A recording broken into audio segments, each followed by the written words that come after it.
ও গুনাহগারেরা জবান খুলে একবার ডাক দাও আল্লাহ। আমার মাওলারে ভুইলা কই যাও রে বাবা। আজকে টুপির কারণে সম্মান কমে নাই, দাড়ির কারণে সম্মান কমে নাই, মাদ্রাসায় পড়ার কারণে সম্মান কমে নাই রে বাবা। আমি তোমাদের বলি না স্কুল ছাড়ো, মাদ্রাসায় যাও না।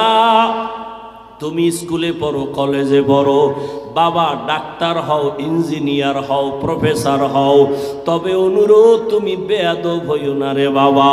তোমার ব্যবহারে কোনোদিন যেন মা বাবা কষ্ট না পায়, তোমার আচরণে কোনোদিন যেন উস্তাদ শিক্ষক মুরব্বী কষ্ট না পায়, তোমার ব্যবহারে কোনোদিন যেন আলেম ওলামারা কষ্ট না পায়।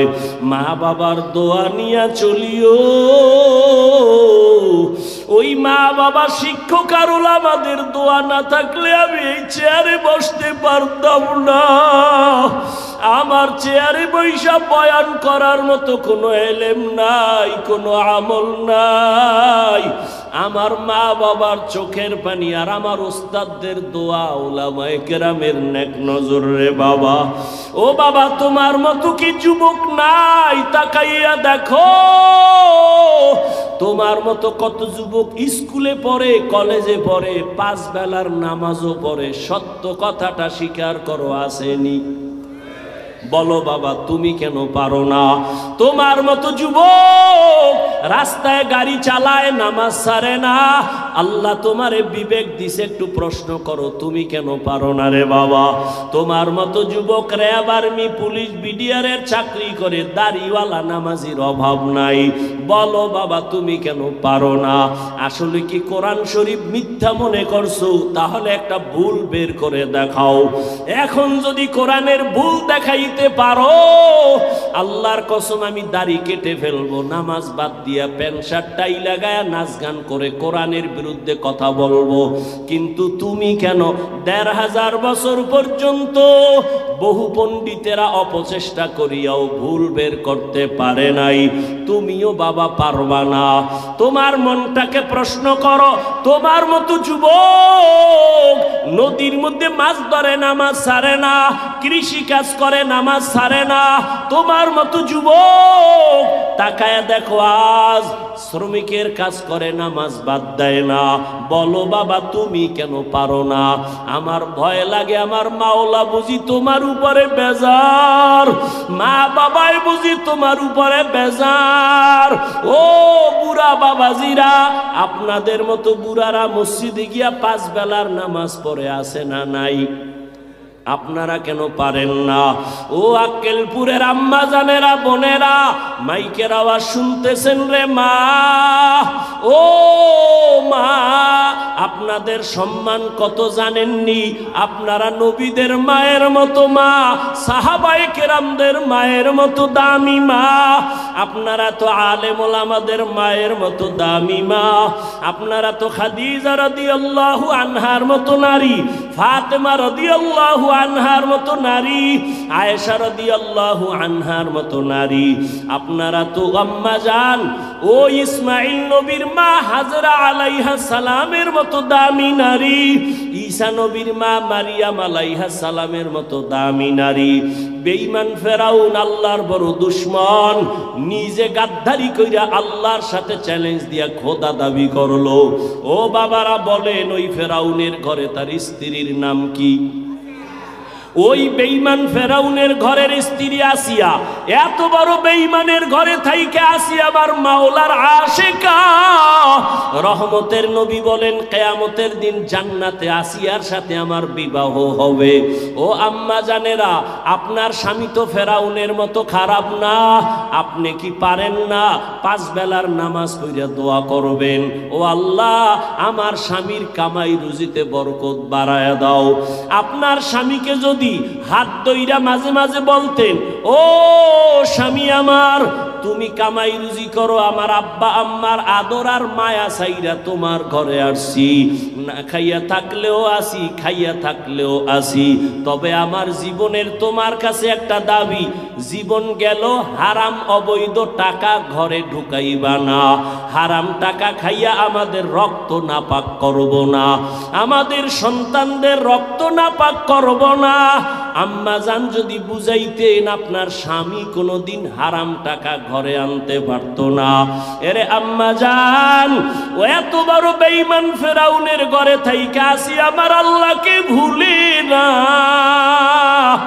আসিয়ার জবান থেকে আমার মাওলার জিকিরের আওয়াজ। ফেরাউন কাসিয়া, তুমি কার নাম লইলা? বলে আমার রবের নাম। বলে আমি তো মিশরের খোদা, তুমি কোন খোদার নাম নিলা? আসিয়া কয়, তোমারে যিনি বানাইছেন তিনি আমার রব। ফেরাউন বলে ছেড়ে দাও, আমারে ডাকো। কয় না। এইবার ফেরাউন অত্যাচার শুরু করলো। আসিয়ার উপরে এমন অত্যাচার, ঘুমানোর জায়গা দেয় না, খানাও দেয় না। আসিয়া গোপনে কান্না করে, মালিক দুনিয়ার কষ্ট সহ্য করে নিলাম, তুমি আযাব হাসরের ময়দানে দিও না, হাসরের ময়দানের আযাব সহ্য করতে পারবো না।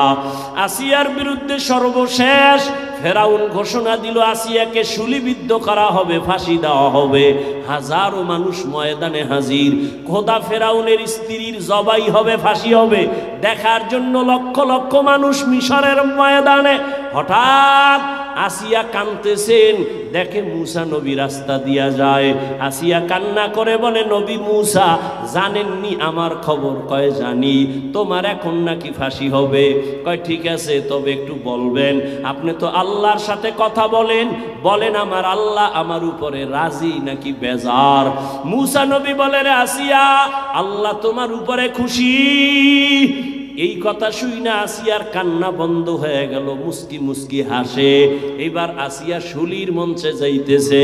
ফেরাউন ডাক দিয়ে কয়, আসিয়া এতক্ষণ দেখলাম তুমি কান্না করো, এখন তুমি কেন হাসো? আসিয়া ডাক দিয়া কয়, ফেরাউন তুমি বুঝবা না, তোমার সে চোখ নাই, দেখবা না। আমি আল্লাহর কাছে একটা দোয়া করেছি, ক্বালাত রাব্বিবনি লি ইনদাকা বাইতান ফিল জান্নাহ। আমি আল্লাহকে বলছি, ও আল্লাহ, দুনিয়াতে এত বড় ক্ষমতাওয়ালার ঘরে আমার ঘুমানোর জায়গা হলো না, খানা দিল না। ও আল্লাহ, আমি তোমার কাছে বিদায় বেলা একটা দাবি জানাই, জান্নাতের ভেতরে তোমার পাশে একটা ঘর বানাইয়া দিও রে মালিক। আমি আসিয়া তাকায়া দেখতেছি ওই জান্নাতের ছবি আমার নজরে ভাসে, এবং আমি দেখতেছি রে ফেরাউন, আজকে তুমি আমাকে শুলিতে সরাইয়া মারবা, লক্ষ লক্ষ ফেরেশতা আসমানে অপেক্ষায় আছে আমাকে জান্নাতে নেওয়ার জন্য। এই জন্য আমি হাসতেছি। ও পর্দার আড়ালের আম্মা জানেরা, আপনার সন্তানকে আদর্শ ডাক্তার বানায়া যান, কোরআন পড়ায় যান, জীবনে ডাক্তার হলো আপনাকে ভুলবে না, দোয়া করতে ভুলবে না, কোরআন পড়িয়া দোয়া করবে, মানুষের দোয়া নিয়ে চলবে। ও পর্দার আড়ালের আম্মা জানেরা, আপনার মতো কত মা, কত বোন এই এলাকায় খুঁজলে পাবেন, পর্দা করে, স্বামীর খেদমত করে, মোবাইলে সময় নষ্ট করে না, নামাজ ছাড়ে না। আম্মা জানেরা, আপনারা কেন পারবেন না? এখনো সময় আছে, তওবা করে নেন। রহমতের নবী বলেন, ও আয়েশা, উম্মতেরা বেকার হইয়া যখন আমার কাছে যাবে, আম্মা জান আয়েশা বলতেছেন, নবী আপনি তখন কোথায় থাকবেন?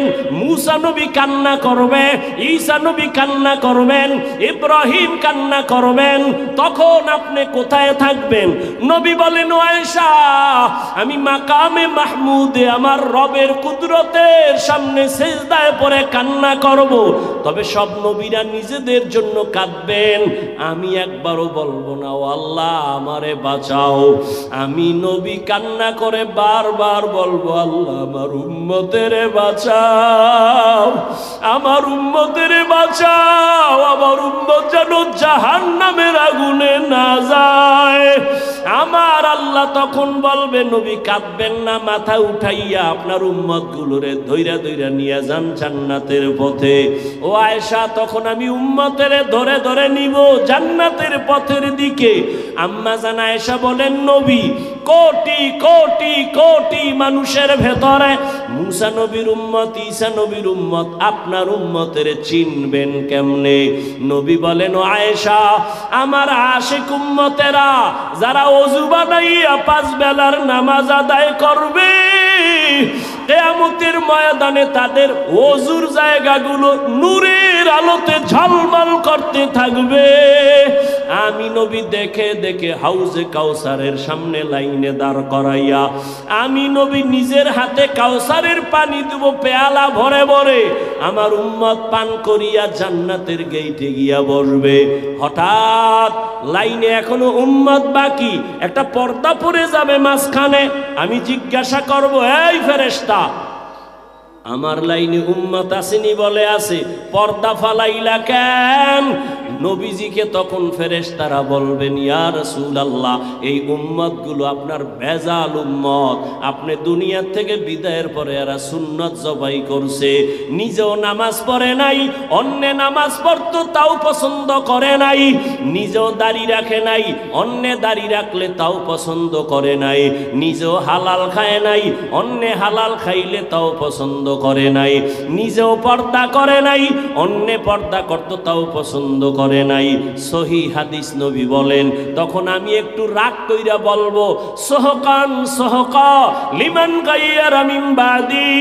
নবী বলবে, দূর হইয়া যা, আমি তোমাদের উম্মত বলে স্বীকার করে নিব না। ওরে বেনামাজি আর গুনাহগারকে আমার আল্লাহ কুদরতি ভাবে আওয়াজ দিয়া বলবেন, ও জাহান্নামের ফেরেশতারা, এই বেনামাজি গুনাহগার গুলোরে জাহান্নামের শিকল লাগাইয়া ধরো। আর যখন আল্লাহর অর্ডার হয়ে যাবে ফেরেশতারা ধরবে।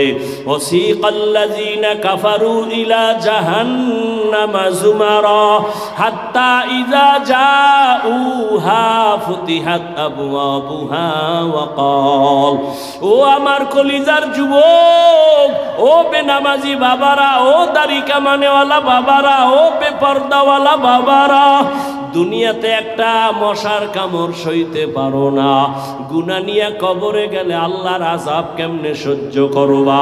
সূর্যের গরম সহ্য করা যায় না, জাহান্নামের আযাব গুনার কারণে কেমনে সহ্য করবা? আমি বয়ানের শুরুতেই বলেছিলাম, আরে আল্লাহ যারে হেদায়াত দিবে না, নবীরে দেখাও কালেমা পড়বে না, আর যার কপাল খুলিয়া যাবে নবীকে জবাই করতে গিয়াও কালেমা পড়বে। জানি নাই ময়দানে কার কি হালাত। ও আমার কলিজার যুবক, আল্লাহর ভয় অন্তরে জমা করিয়া এখনো কি পারবা না তওবা করতে? জীবনে তো কম নামাজ ছাড়ো নাই, কম দাড়ি কাটো নাই, মনে চাইছে আড্ডা দিবা দিছো, মনে চাইছে পার্কে যাবা গেছো, মনে চাইছে কারো হক নষ্ট করবা করছো, মনে চাইছে বেগানার দিকে দৌড়াবা দৌড়াইছো, মনে চাইছে সিনেমা হলে যাবা গেছো, মনে চাইছে গান শুনবা শুনছো। আর কত বাবা, এবার পাও দইরা বলে একটু ফিরিয়া আসো। মা বাবার দোয়া নিয়া চলো, ওলামায়ে কেরামের দোয়া নিয়া চলো, মুরব্বী শিক্ষকদের দোয়া নিয়া আগাও। আর মনে মনে আমার আল্লাহকে ডাক দাও, গোপনে ডাকো আর বলো, হে মালিক, এই ময়দানে গুনাহ নিয়া ঢুকছি, আর বাসায় গুনাহ নিয়া যাব না, তওবার নিয়ত করে ফেললাম, আর দাড়ি কাটবো না, নামাজ ছাড়বো না, বেপরদায় চলবো না, মা বাবারে কষ্ট দিব না, মা বাবারে কষ্ট দিব না, ওলামায়ে কেরামের বিরোধিতা করে গুনাহগার হব না, নবীজির তরিকা মেনে চলবো। আমার মতো যুবক যদি নামাজ পড়িয়াও চাকরি করে, আমি কেন পারবো না? আমার মতো যুবক যদি নামাজ ঠিক রাখিয়া ব্যবসা করে, আমি কেন পারবো না? আমার মতো যুবক যদি গাড়ি চালায়া নামাজ পড়ে, আমি কেন পারবো না? ও আল্লাহ, আর গুনাহ করব না, তওবার নিয়ত করলাম। গলায় ছুরি আসলে মরে যাব, তারপরও আর নামাজ ছাড়ব না, মা বাবার বরদোয়া নিব না, ওলামায়ে কেরামের পরামর্শ নিয়ে চলব। তবে সবার কপালে তওবা নসিব হবে না। আল্লাহ যাকে কবুল করবেন সে তওবা করে যাবে। ফজরের সময় দেখা যাবে মসজিদে হাজির হয়ে গেছে। আর যার কপাল বড় খারাপ, তওবা না করিয়া আরো বিরোধিতায় লিপ্ত হয়ে যাবে রাস্তায় গিয়া। ও আল্লাহ, জানি না কার অন্তরের কি হালাত, আমি আপনার কাছে আবদার জানাই, এখানে কত উলামায়ে কেরাম হাজির, কত সাদা দাড়িওয়ালারা হাজির, পর্দার আড়ালে কত মা বোনেরা হাজির। ও আল্লাহ, একজনার তওবাও খালি ফিরাইয়া দিবেন না। যাদের অন্তর তৈরি আছে, মুনাফিকি নাই, মরিয়া গেল আর নামাজ ছাড়বা না, দাড়ি কাটবা না, বেপরদায় চলবা না, মা বাবার সাথে বেয়াদবি করবা না, উলামায়ে কেরামের পরামর্শ নিয়া নবীর তরিকা মেনে চলবা, আল্লাহর ভয় তাকওয়া নিয়া জবানকে হেফাজত করবা, সুন্নাত অনুযায়ী চলবা। তওবা করার মতো যদি কারো অন্তর তৈরি হয়, মুনাফিকি না থাকে, খাঁটি তওবার নিয়ত যাদের আছে, দুটো হাত আমার আল্লাহকে দেখাইয়া দাও। আয় আল্লাহ, সবার হাতগুলো কবুল করে নেন।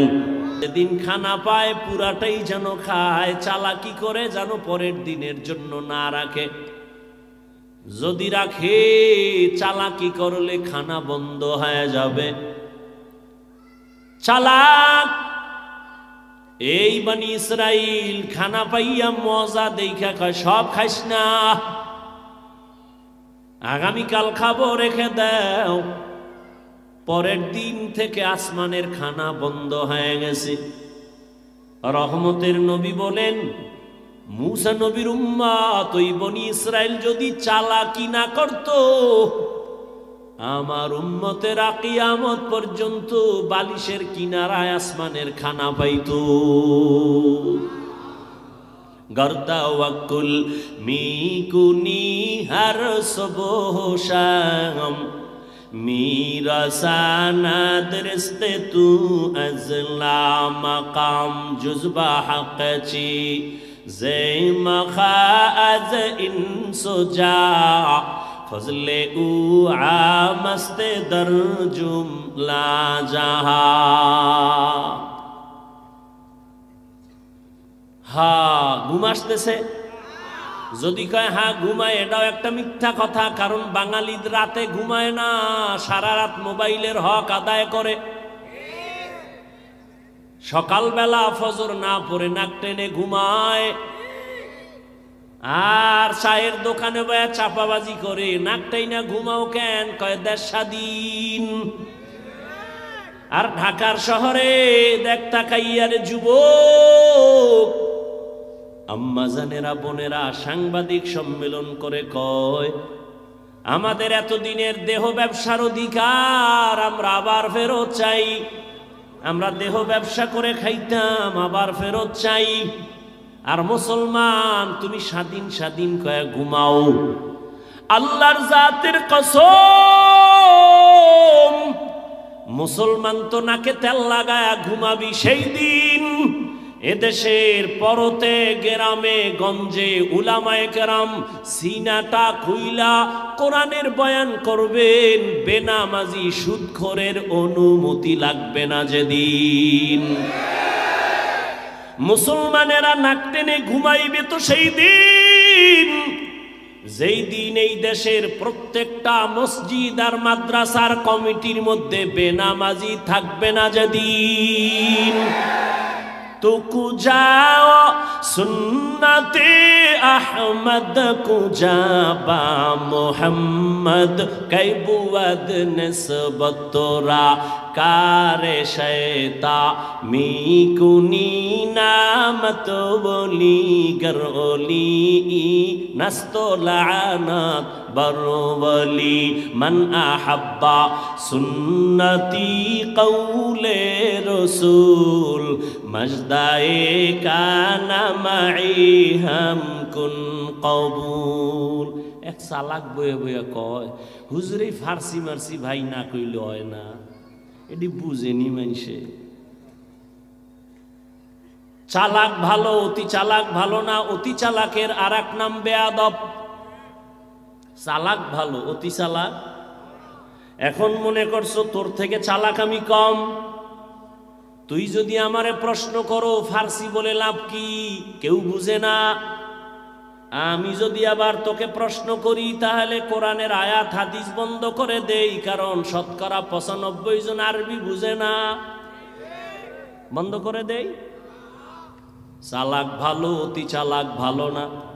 অতি চালাকের আর এক নাম বেয়াদব। লিকুল্লি শাইইন জিনাতুন ফিল ওয়ারা ওয়া জিনাতুল মারই তামামিল আদাবি। রহমতের নবী বলেন বনি ইসরাইল এত চালাক, বেশি বুঝে বুঝে নিজেদের মধ্যে দ্বন্দ্ব, কয় আমি ভালো তুই খারাপ। এভাবে করে করে তারা দলে দলে 72-এ পরিণত হয়েছে। আমার উম্মত আরো চালাক, ওদের দল আর একটা বেড়ে যাবে। ও যুবক বাবারা, জিব্বা নারা একটু বলবানি কত? কুল্লুহুম ফিন্নার। নবী বলেন সব জাহান্নামে যাবে, ইল্লা মিল্লাতান ওয়াহিদা, এক দল মাত্র জান্নাতে যাবে। তাহলে এক দল যদি জান্নাতে যায়, জাহান্নামী কয় দল? 72। এই কথা কি নতুন শুনছেন? আরো আগেও শুনছেন, কিন্তু এখানে একটা পয়েন্ট আছে, এটা হয়তো বা অনেকে শুনেন নাই। যদি শুনে থাকেন আবার শুনেন। 73 দলের ভেতরে এক দল জান্নাতে যাবে, 72 দল জাহান্নামে যাবে। এই যে 72 দল জাহান্নামে যাবে, এরা কেউ হিন্দু না, বৌদ্ধ না, ইহুদি না, খ্রিস্টান না, এরা সব হবে মুমিন মুসলমান। মনে হয় এই কথাটা অনেকে জানেন না। এই 72 দল জাহান্নামী সব হবে মুসলমান, মুমিনের ভেতরে। এবার বুঝেন, মুমিন যে জান্নাত পাবে কত ভিডা কপালে খাওয়ার পর। জিন্দেগি মে বন্দগি তু কর নাহি। খারাপ লাগে না? জিন্দেগি মে বন্দগি তু কর নাহি, जिंदगी बे बंदगी शर्मिंदा है, जिंदगी बे बंदगी शर्मिंदा है। যুবকেরা ভাল লাগে? একতারা হইলে একটু মজা পাইতি। কারণ এখন বাংলাদেশের যুবক তো আপডেট হয়ে গেছে। বাংলা হুনে না, সব হিন্দি। মোবাইলে হিন্দি গান লাগাইয়া লাফায়। লাফাও কেন অর্থ জানুনি? আব্বাও জানে না, আমিও জানি না। লাফাও কেন কয় মজা লাগে। এরে যুবক, ঘুমের মধ্যে মানুষ মরেনি।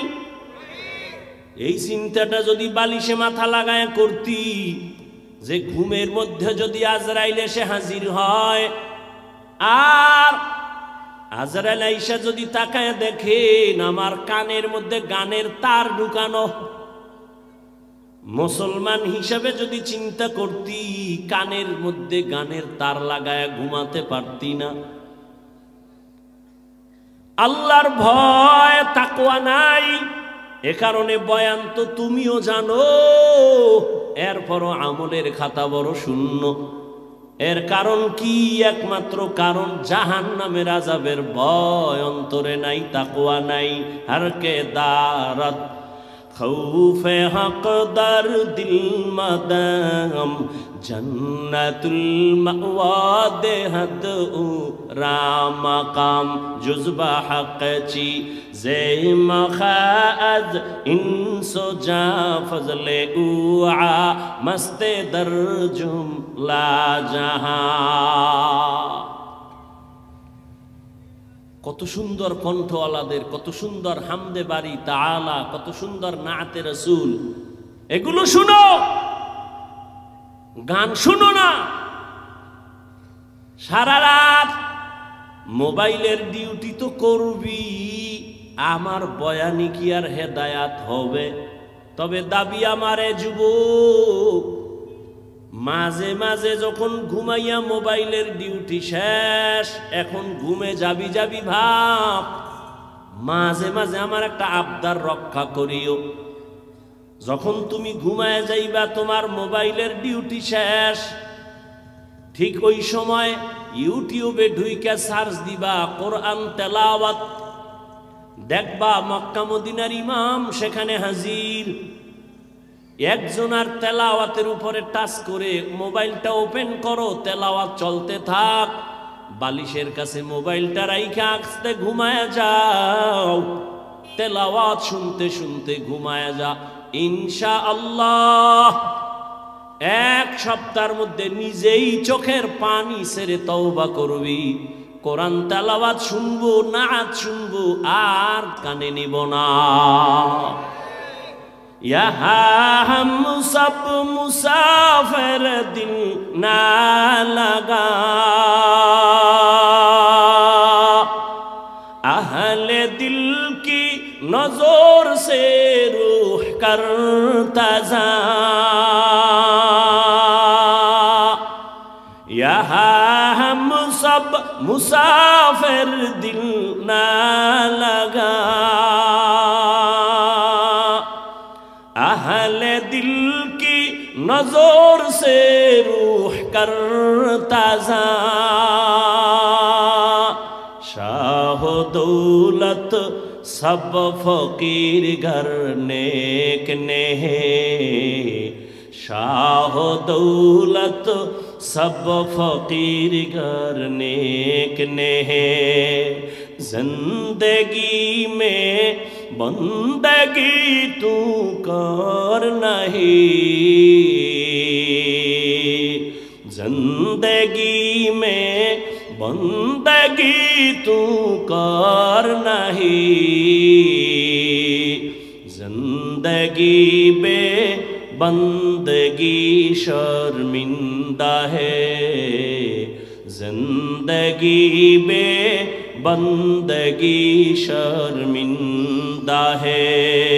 जिंदगी में बंदगी कुन बंदगी, बंदगी बे जिंदगी शर्मिंदगी। 72 দল জাহান্নামে যাবে, এক দল জান্নাতে যাবে।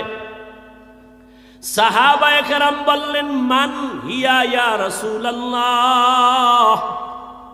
73 দলের মধ্যে যেই দলটা জান্নাতে যাবে তাদের পরিচয়। রহমতের নবী বললেন, খেয়াল করেন, এই বক্তব্য যা কিছু সব শেষ, বাকি শুধু হাত উঠাবো আর মোনাজাতটা দেব, এই কামটাই বাকি। আপনারা ইশারা দিলেই কিন্তু আমি মোনাজাত দিয়ে ফেলাম, আর হাত যদি উঠাইয়াই ফালাই, চিল্লাইলেও আর হাত নামবে না, বয়ান হবে না। চিল্লাইলে বুঝবো মোনাজাতে অ্যাকশন শুরু হয়েছে, আর বয়ান হবে না। আর একটা পয়েন্ট মনে রাখবেন আজীবনের জন্য, বয়ান হওয়া ভালো মন্দ সব কিছু, এটা বক্তার কোনো এলেমের ক্রেডিট না, বাহাদুরি না। আল্লাহর জাতের কসম, বক্তার বয়ান ভালো মন্দ সব কিছু নির্ভর করে শ্রোতাদের অন্তরের মোহাব্বত আর আকর্ষণের উপর। আমি এখন যতক্ষণ বয়ান চালাবো শুধু আপনাদের আন্তরিকতা আর মোহাব্বতের উপরে। আপনার জরুরতে আপনি উঠবেন, বাসায় যাবেন, আমার জরুরতটা কি কম নেই? আমিও উঠে চলেন। নিজের ক্ষতি করবেন না, অন্যের ক্ষতি করারও দুঃসাহস করবেন না। আপনার যদি দীর্ঘ টাইম বসার পাওয়ার না থাকে, ভিতরে ঢুকছেন কেন?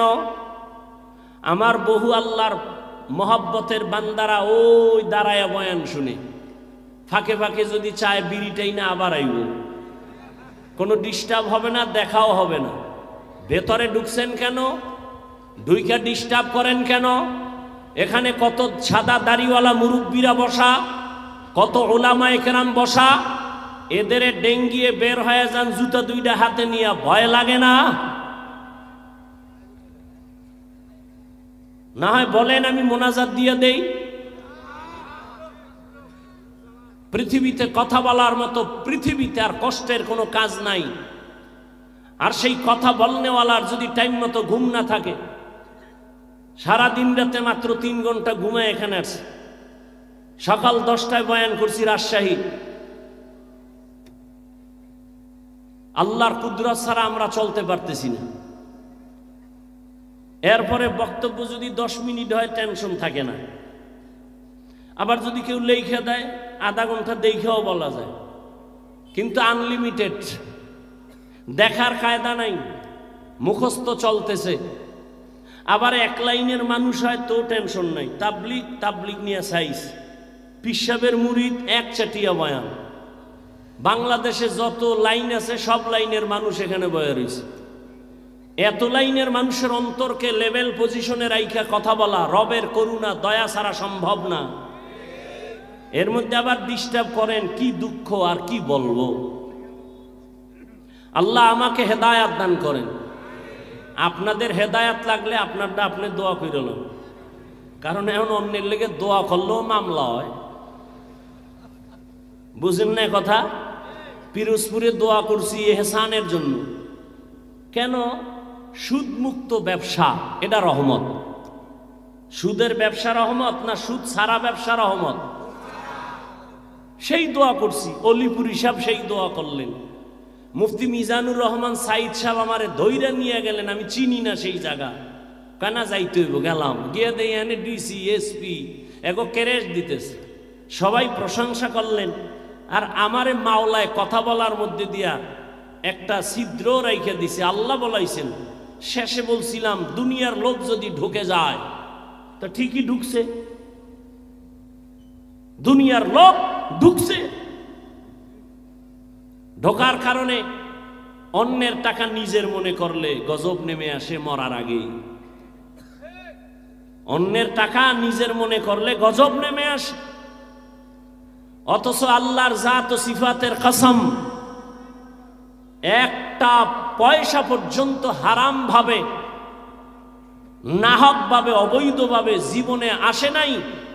আমি সেই বাবার সন্তান যে দস্তারখান যদি না থাকে প্লেটের নিচে, আমার বাবা প্লেট টেনে নিয়ে যাইতেন, খানা দিতেন না।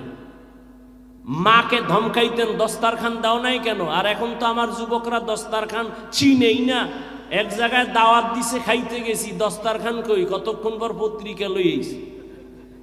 আমি বললাম এই লেডিস আর জন্ডিসের ছবি হবে না, কাপড়ের নাই, প্লেট ঠিয়ে যে গেছে। আমি কি পিছের দরজা দিয়ে কি ভাগলো? দীর্ঘ টাইম পরে ম্যাডামের ওড়না নিয়ে এসে, দস্তারখান চিনে না। পরে আমার পকেটে একটা দস্তারখান রাখি সব সময়। আমার আম্মাই ওয়াজ করছেন, শিখাইছেন ওই ছোটবেলা থেকে, সব সময় রাখি, ঠেকায় কাজে লাগবে। এই জন্য গাছ ভালো হইলে ফল ভালো হয়। শুরুতে বইয়েই তো বলছি, আলেমের বিরোধিতা যারা করে সবগুলো মা বাবার অভিশপ্ত সন্তান। হাফিজুর রহমান, তোমার এত সম্মান কেন? একজনে জিগায়। আমি বললাম, যত লাইন তুমি পাইবা, আমার লাইন একটা, মা বাবার কান্না, আমার ওস্তাদদের দোয়া, ওলামায়ে কেরামের নেক নজর। আমার কোনো পুঁজি নাই তো, সেটা তোমার বলতে হবে কেন? আমিই তো বলতেছি। দেখি এতে যদি আমার সম্মান কমে যায়, দেখি কতটুকু কমে। এই আমার হাতের এই দস্তারখান। এখন দস্তারখান চিনবে দূরের কথা, দস্তারখান লাগে না বইলে বহু বয়ান চলে। কি চলে না? যাজ্ঞা, যার বয়ান সে করুক, আমারটা আমি বলতেছি। আল্লাহ আমাকে হেদায়েত দান করুন, আপনাকে হেদায়েত লাগলে কইয়ালেন, আবার কোন দোয়া করে আরেকটা ফেসে পড়ুন।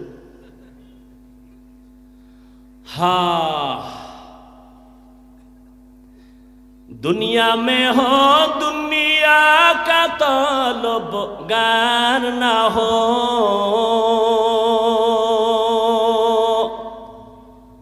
बाजार से गुजर हो खरीदार ना हो, ये दुनिया एक मिसले कागज फूल है, ये दुनिया एक मिसले कागज फूल है, जिंदगी में बंदगी तू कर नहीं, जिंदगी में बंदगी तू कर नहीं, जिंदगी में बंदगी शर्मिंदा है, जिंदगी में बंदगी शर्मिंदा है। কিছুক্ষণ সময় দিবেন নি? দুই একটা কিস্সা কাহিনীও শুনাম, একটু ঘুরাইয়া আইতেছি লাইনে, কারণ যেহেতু এত বদনাম দুই একটা না শুনাইলে হয়। আমরা কেচ্ছা কাহিনীর ওয়াজ করে টুক শুনাইয়াই যাই। তবে একটা কথা বলি, বলছি না বোকাগো কথাও দুই একটা কামে লাগে। লেখা রাখিস যুবক, তুই আমারে খারাপ জানতে পারো, বেয়াদবি মাপ চাইছি আগে, আবার চাইলাম মাপ চাই, খুব দিল থেকে কথাগুলো বলতেছি, চূড়ান্ত মোহাব্বতের দাবি নিয়ে বলতেছি। তুমি আমাকে খারাপ ভাবতে পারো, আমি তোমাকে খারাপ ভাবি না, আমি তোমাকে কলিজা দিয়ে মোহাব্বত করি। তুমি বলো হাফিজ ভাই এখন নিচে নাইমে আমার পাও ধরো, আমি দাঁড়িয়ে রাখবো, বল আমি এখন নিচে নেমে আসবো। আমি কোনো হুজুর বানাইতে কেউ এখানে আসি নাই, বলছি তুমি যেখানে আছো ওখানে থাইকা জানো আল্লাহকে নিয়ে আর জান্নাত পাও, সেই পরামর্শ শুধু দিব। তবে ডিস্টার্ব করো না বাবা, একটু সময় দাও। কত রাত তো গুনায় কাটায় দিতেছো, এখানে আল্লাহর বান্দারা বসে আছে, না জানি বসাটা নাজাতের ওসিলা হয়ে যায়। আল্লাহ কবুল করে।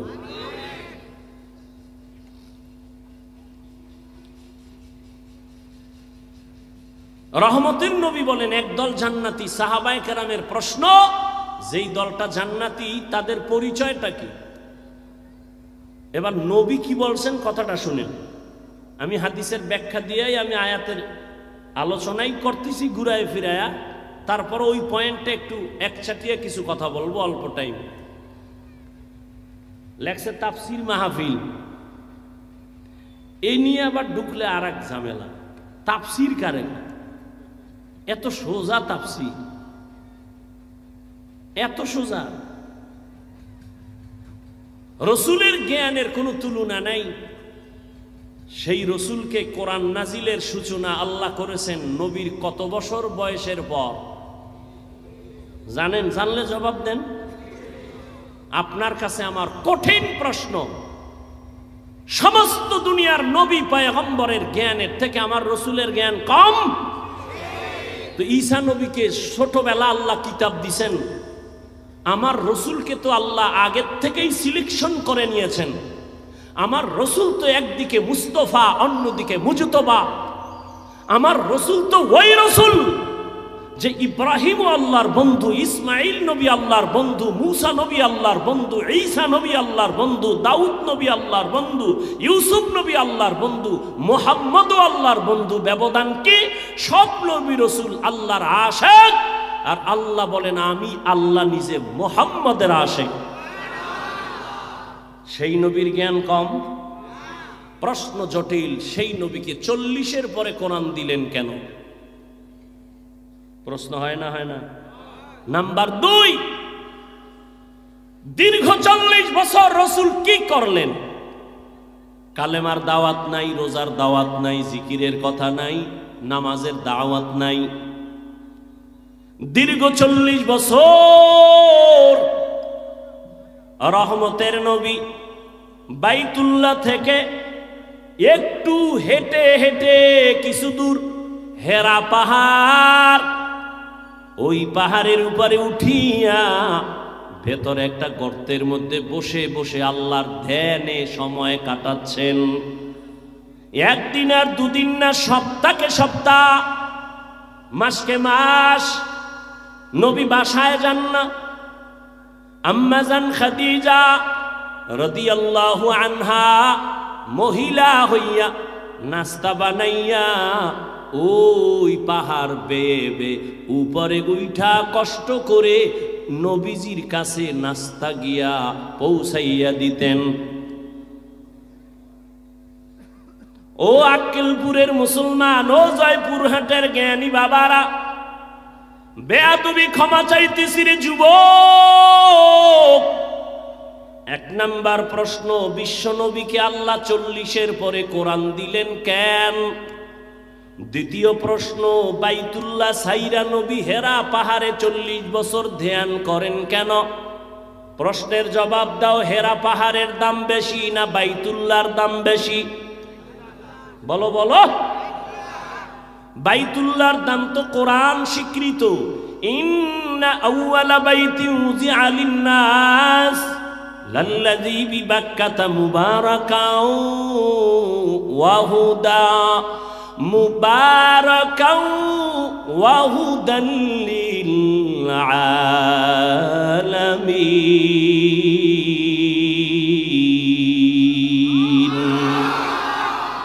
কালাম জিন্দা কুরআনে হাকিম হিকমতে উলা ইয়াজালাসতু কাদিম। আল্লাহর ঘরের দাম তো তুলনাই হবে না।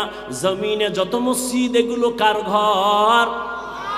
সব আল্লাহর ঘর। টাঙ্গাইলে যাবেন, ওখানে কত গম্বুজের দামি পাথর দিয়া মসজিদ বানাইছে।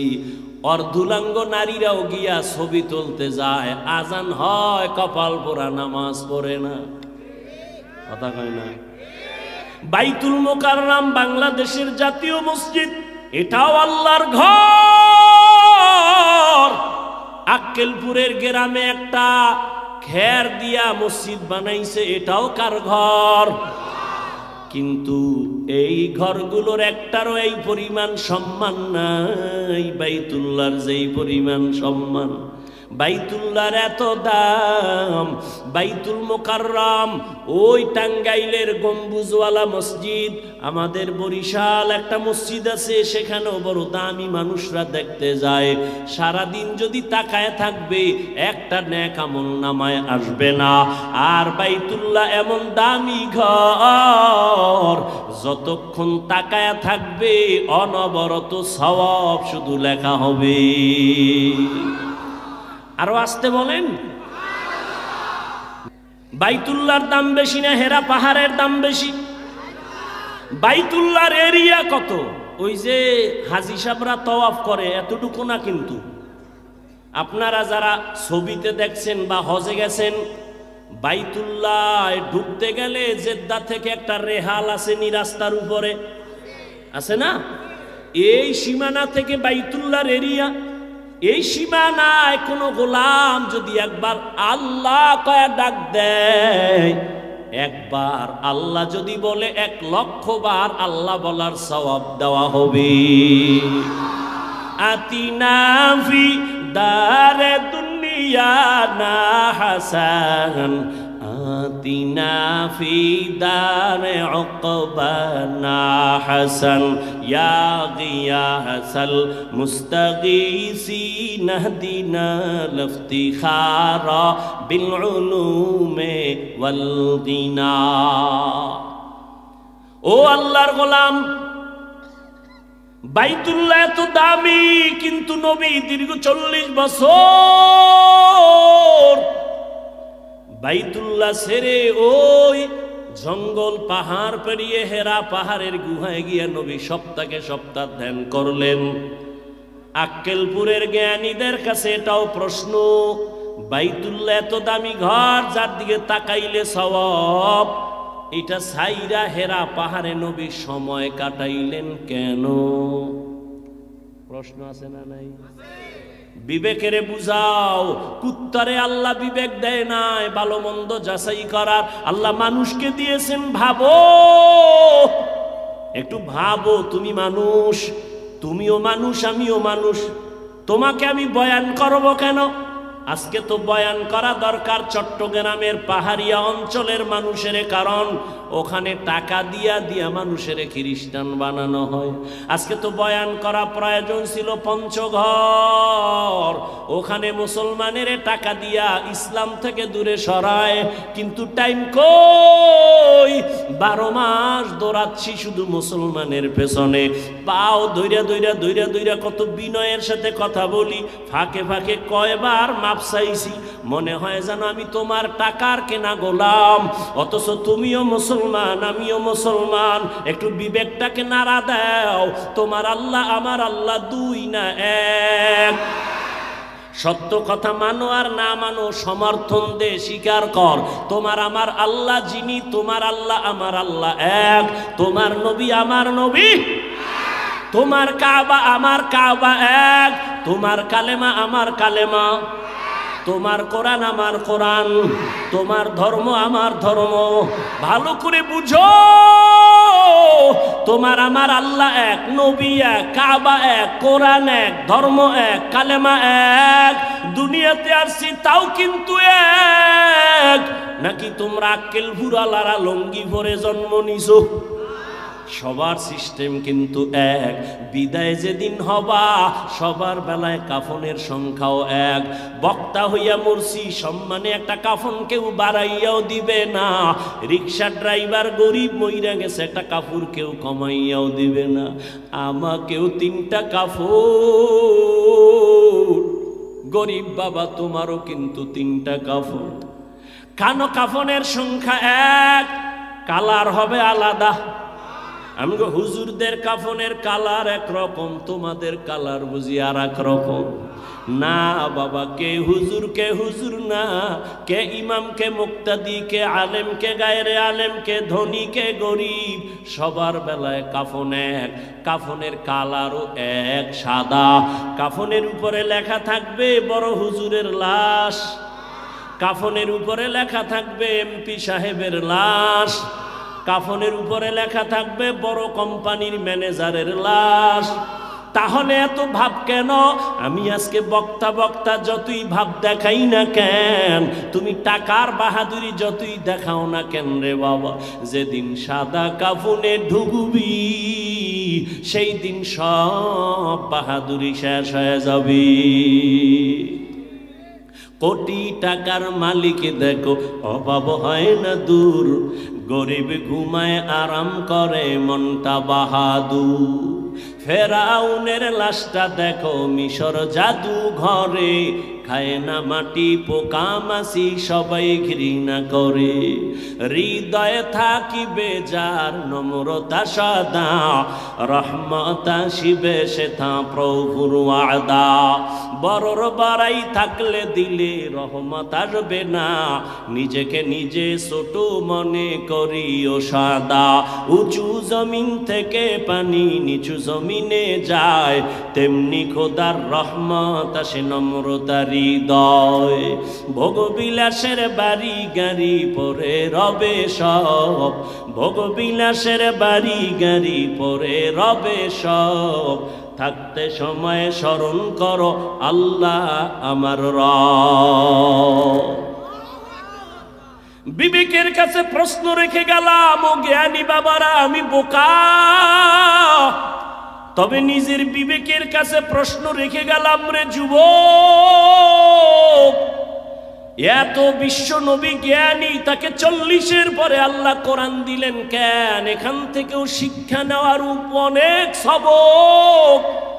বাইতুল্লাহ সাইরা নবী হেরা পাহাড়ে ধ্যান করে কাটাইলেন কেন? এখানেও অনেক সবক আছে আমাদের। আবার 250 গ্রাম ওজনের কোরআন, এই কোরআনটা নবীর কাছে আসতে সময় লাগছে কয়দিন? জানা থাকলে বলেন, কয় বছর? 250 গ্রামের ওজনের কোরআন শরীফ আমার রসুলের মতো ব্যক্তি যার জ্ঞানের কোনো তুলনা নাই, তার কাছে আল্লাহ কোরআন দিতে যদি 23 বছর সময় লাগায়, ওই কোরআন বুঝি তুমি রাতারাতি পইরা মুফাসসির হবা? মিথ্যা কথা, ধোঁকা ছাড়া কিছুই না। আল্লাহ হেদায়েত দান করুন। কষ্ট হইতেছে?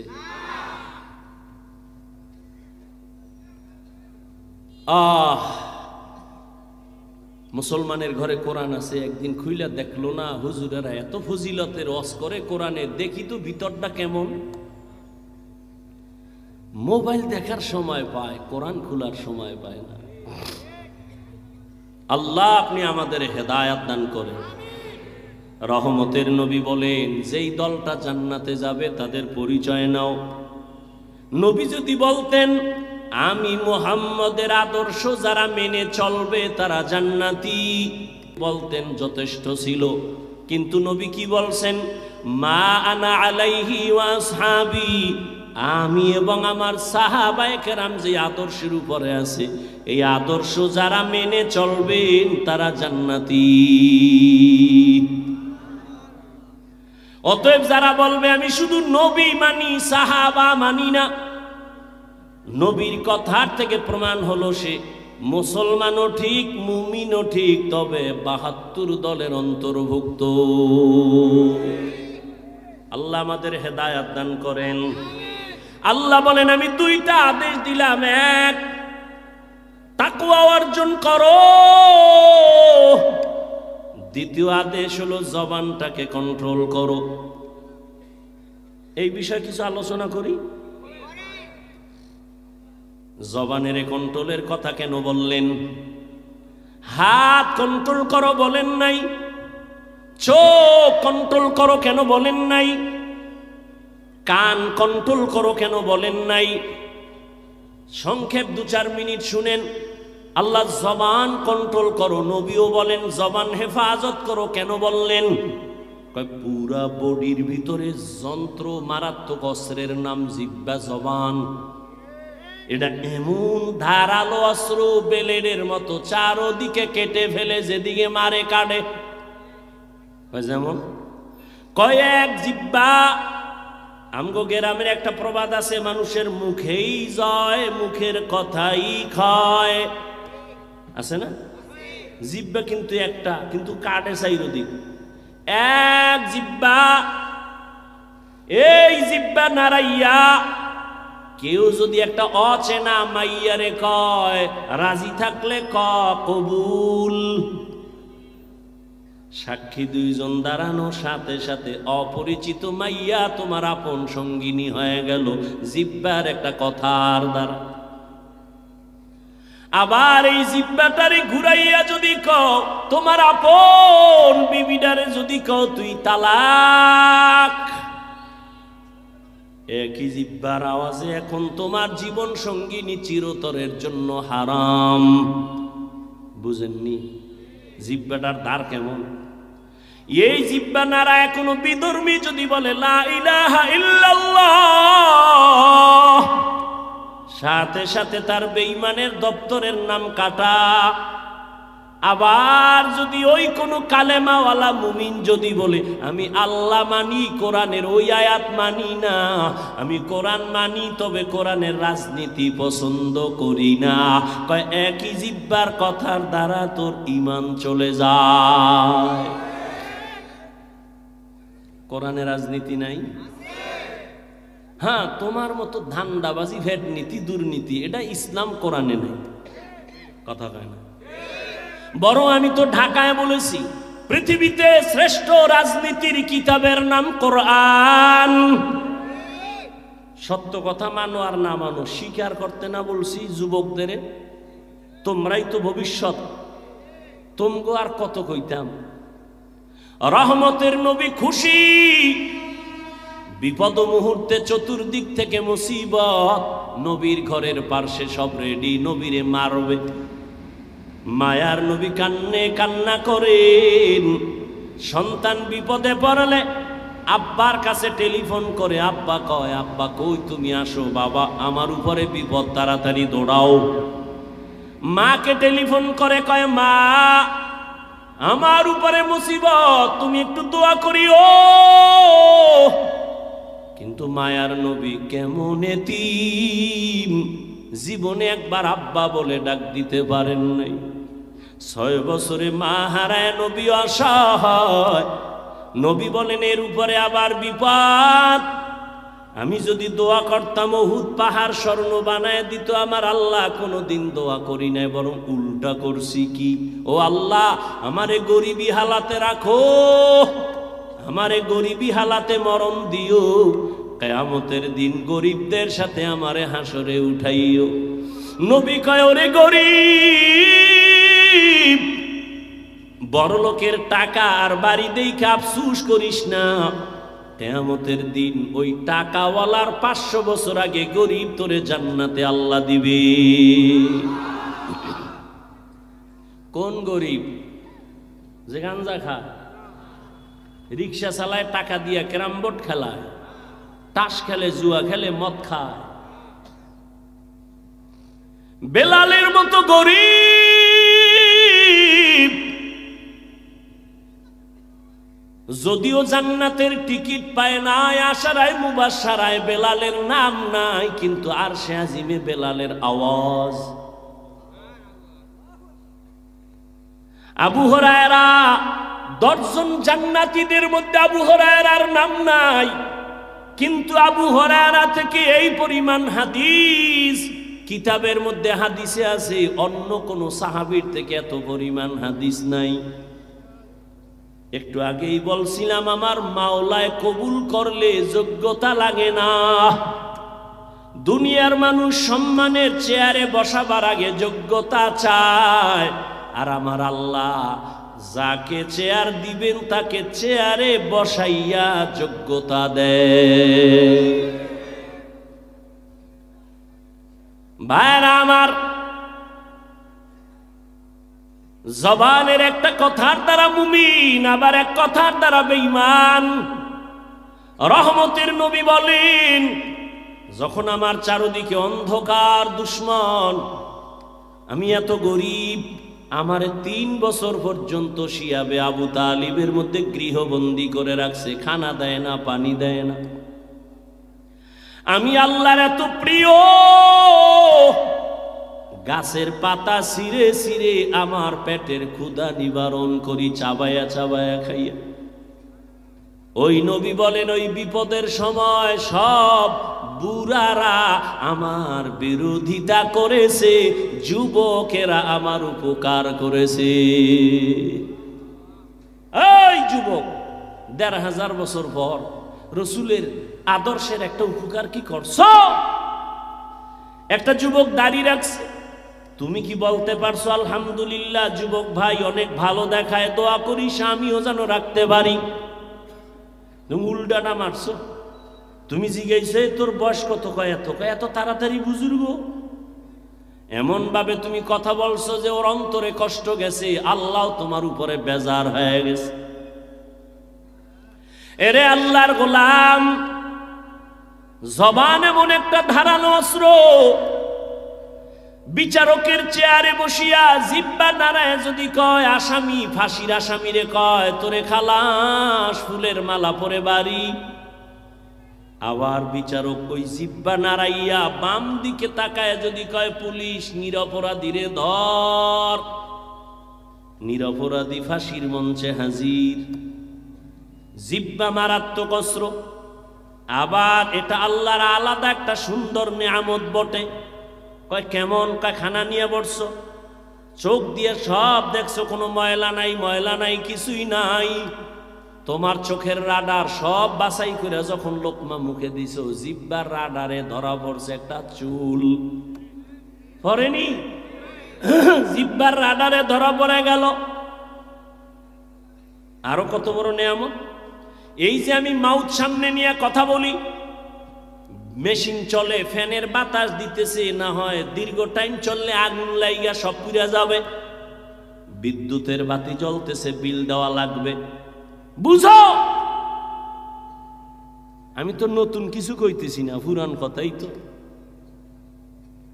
জিহ্বা নামের মেশিনটা দুনিয়াতে আসার থেকে যে চালু হইল, এই জিহ্বা নামের মেশিনটা নাড়ায়া কত হাজার হাজার হাজার হাজার কোটি কথা সাপ্লাই হলো। এই কথাগুলো কোন মেশিনে সাপ্লাই দেয়? ওই মেশিনের কে চার্জ দেয়, কে তেল দেয়, কে অকটেন দেয়? কথা বলতে বলতে বলতে বলতে কপাল ব্যথা করে, ঠোঁট ব্যথা করে, গাল ব্যথা করে, মাথা ব্যথা করে, জিহ্বা ব্যথা করে না? এত বড় নেয়ামতেই জিহ্বা। কয় জিহ্বা কন্ট্রোল করো, জিহ্বা দ্বারা যেন অন্যায়ের দিকে না যায়। আমি হাফিজুর রহমান ভালো না খারাপ, আমার জিহ্বার কথায় প্রমাণ করবে আমি ভালো না খারাপ। কি আমি মুমিন না মুসলমান না বিধর্মী, জিহ্বায় প্রমাণ করবে আমার আওয়াজ। আমি এলেমওয়ালা না এলেম সারা, আমার জিহ্বার কথায় প্রমাণ করবে। জিহ্বার কথায় প্রমাণ দিবে আমি কোন বংশের সন্তান। জিহ্বাটা কিন্তু তোমার আগে দৌড়ায়, পাতলা নরম, তোমার আগে দৌড়ায়। কন্ট্রোল করো। কেমনে? হাত অন্যায় করে বাইদা রাখ, অন্যায় করবে না। পা অন্যায় করে বেঁধে রাখো, অন্যায় করবে না। কান অন্যায় করলে পট্টি লাগা, অন্যায় কথা কানে আসবে না। চোখ যদি অন্যায় দেখে কালা চশমা লাগা, আর অন্যায় দেখবে না। জিহ্বা যদি অন্যায় করে কেমনে ঠিক করি? কয় রশি দিয়া বাঁধবি নি? কয় পারবো না। কষ্টেপ লাগানো যাবে নি? কয় তাও না। সুপারগুলো লাগাবি? কয় তাও সম্ভব না। কয় জিহ্বাটারে কন্ট্রোল কেমনে করি? বড় মারাত্মক। আল্লাহ কয় এটা আমার কুদরতের এমন একটা নিয়ামত, এটাকে যদি কন্ট্রোল করতে চাও, আমি মাওলার একটা কুদরতি মেডিসিন আছে, ওইটা দিয়া ধর, জিহ্বা আর লাইন ছাড়া চলবে না। আল্লাহ তো কুদরতের মেডিসিন জিহ্বায় লাগায় দাও, কন্ট্রোল হয়ে যাবে। ওই মেডিসিনের নাম হলো তাকওয়া, আল্লাহর ভয়। আল্লাহর ভয় জিহ্বাটা দিয়া ধরো, জবানটারে কন্ট্রোল করো। আল্লাহর ভয় তাকওয়া মানি। এখানে আমি যদি প্রশ্ন করি কারা কারা আল্লাহকে ভয় করেন, সবাই হাত উঠায় বলবে হুজুর গো থেকে আরো বেশি করি। অথচ এখানে এমন আশিকে রাসূল বসে আছেন, ফজর পড়ে নাই, জোহর পড়ে নাই, আসর পড়ে নাই, মাগরিব পড়ে নাই, এশাও না। এরকম আশিক নাই? সেও বলে আল্লাহকে ভয় করি। আমি 5 বেলার নামাজ পড়ে বলি আল্লাহকে ভয় করি। যে দাড়ি রাখে না সেও বলে ভয় করি। আমি দাড়ি রাইখা বলি আল্লাহকে ভয় করি। আমি নামাজ পড়িয়া বলি, পর্দা করিয়া বলি আল্লাহকে ভয় করি। আপনি পর্দা না করে বলেন আল্লাহকে ভয় করি। দোনো দলের ভয় কি সমান? না। তাহলে ভয়ের হাকিকতটাই তো বুঝি নাই। আল্লাহকে ভয় করার হাকিকতটা কি?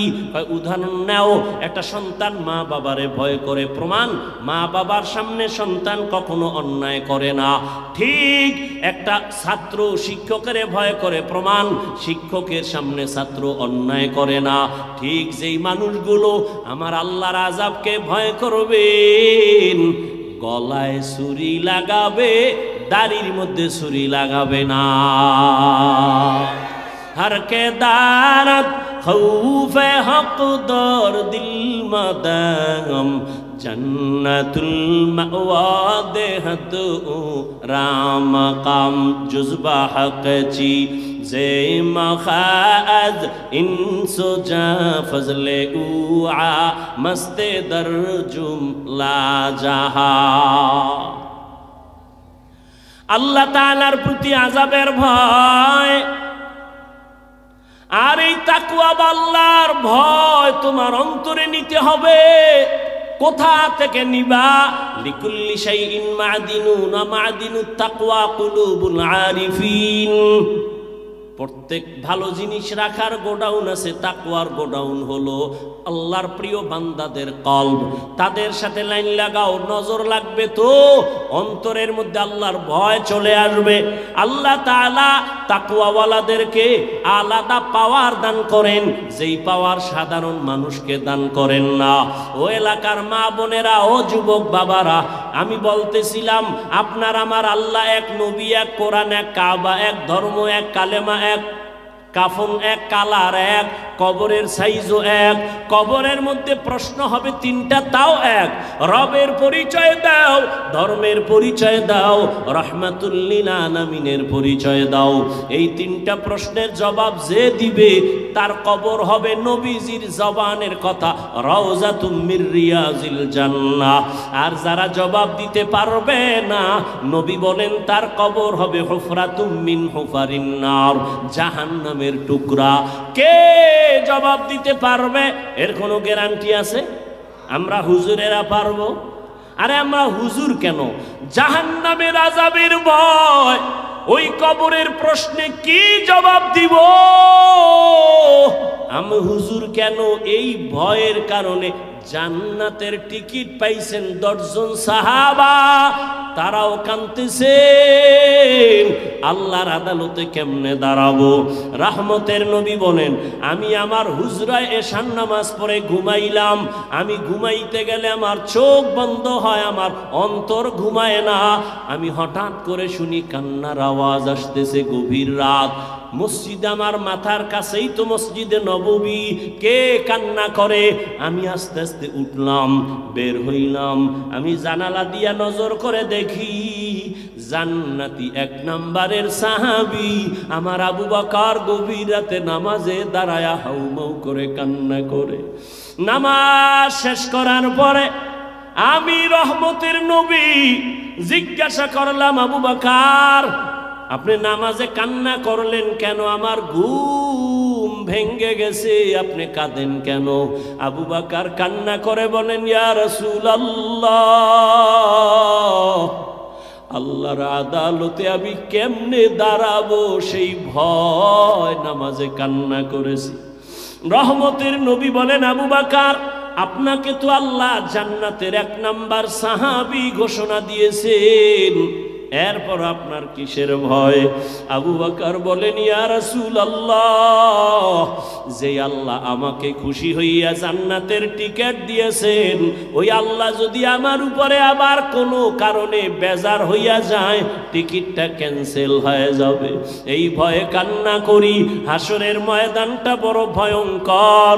ও নবী আপনিই তো বলেছেন, আল্লাহর নবী আপনিই তো বলেছেন এই জমিন হবে কিয়ামতের মাঠ, আরাফার ময়দান হবে আল্লাহর বিচারালয়, আদালত।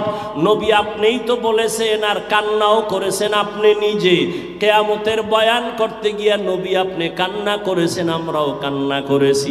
কিয়ামত নাকি এমন ভয়ঙ্কর, জমিনটা সমতল, সব নারী আর পুরুষগুলো উলঙ্গ দাঁড়ায় যাবে, সব উলঙ্গ দাঁড়াবে। হাসরের ময়দানে সূর্যের গরম যখন শুরু হবে, মাটির জমিনটা সূর্যের গরমে তামা হয়ে যাবে। অন্যদিকে জাহান্নামের আওয়াজ, আবার আল্লাহ নিজে রাগান্বিত আওয়াজ দিয়া বলবেন, লিমানিল মুলকুল ইয়াউম লিল্লাহিল ওয়াহিদিল কাহ্হার। আল্লাহ তাআলার রাগান্বিত আওয়াজে হাসরের ময়দানটা থরথর করে কেঁপে উঠবে। ওই সময় নবীরা পর্যন্ত কান্না করবেন, উম্মতেরা পাগলের মতো দৌড়াইবে। আমার নবী বলে, আমিও তো কান্না বরদাস্ত করতে পারি না। আম্মা জান আয়েশা বলেন, ও নবী আমার রুমে বৈশা কেন কান্না করেন? নবী বলেন, আয়েশা কিয়ামতের ময়দানের কথা মনে পড়েছে, আমার উম্মতের কি উপায় হবে? মুসা নবী কাঁদবেন, আল্লাহ আমার উপায় কি? ঈসা নবী কান্না করবেন, আল্লাহ আমার উপায় কি? অথচ নবীদের কোনো গুনাহ নাই, কেমন ভয়ঙ্কর অবস্থা হলে নবীরা পর্যন্ত কান্না করবেন। ঈসা নবী কাঁদবেন, আল্লাহ আমার উপায় কি হবে? উম্মতেরা যাবে সুপারিশের জন্য, বলবে যাও যাও, আমার দ্বারা সুপারিশ করা সম্ভব না। নবী বলেন, আয়েশা এইভাবে সব নবীদের থেকে উম্মতেরা বিমুখ হইয়া সর্বশেষ তালাশ করবে রহমতের নবী কই, আমাকে তালাশ করা শুরু করবে উম্মতেরা। ঈসা নবী বলবে যাও মুহাম্মদের কাছে যাও। কোন বর্ণনায় আছে ঈসা নবী উম্মতেরে জায়গা দিয়া নবীর কাছে নিয়ে আসবেন। আম্মা জান আয়েশা বলেন, ইয়া রাসূলুল্লাহ ওই সময় কি মহিলারা উলঙ্গ? বলে হা। কয় পুরুষেরা উলঙ্গ? বলে হা। কারো কি লজ্জা লাগবে না? নবী বলেন, আয়েশা হাসরের মাঠ এমন ভয়ঙ্কর হবে। বিসমিল্লাহির রহমানির রহিম। নতুন নতুন ইসলামিক ভিডিও পেতে শীতল পরশ চ্যানেলটিকে সাবস্ক্রাইব করে সাথেই থাকুন। ধন্যবাদ।